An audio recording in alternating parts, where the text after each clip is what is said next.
Listen carefully. We have taken too much from them. The balance, it's broken. They will have their own revenge.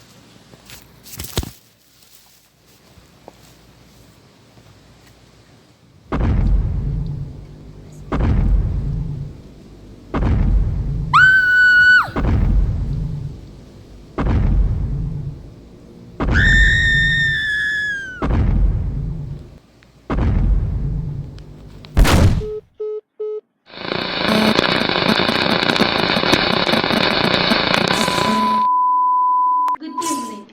I'm Erica Ginny Fondo, and this is your EcoWatch News. Tonight, we bring you a sobering revelation. Our planet's wildlife is facing an unprecedented crisis. The very ecosystems that sustain us are unraveling, and the culprits are none other than us humans. In the past decade, human action have led to a staggering decline in wildlife population.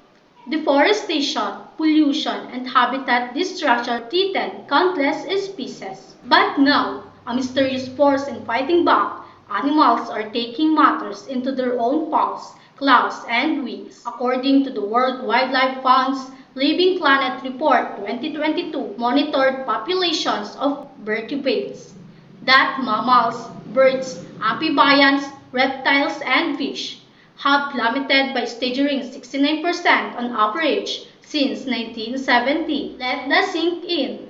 Nearly 7 out of every 10 animals have vanished from our midst. The region of Latin America and the Caribbean have borne the brunt of the crisis, with an average decline of 94% in wildlife populations.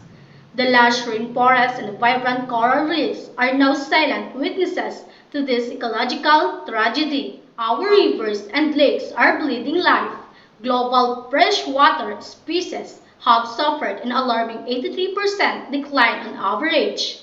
The once abundant fish, amphibians, and aquatic plants are fading away. And who's the culprit? The report identifies several key drivers on this biodiversity catastrophe. The first one is habitat loss.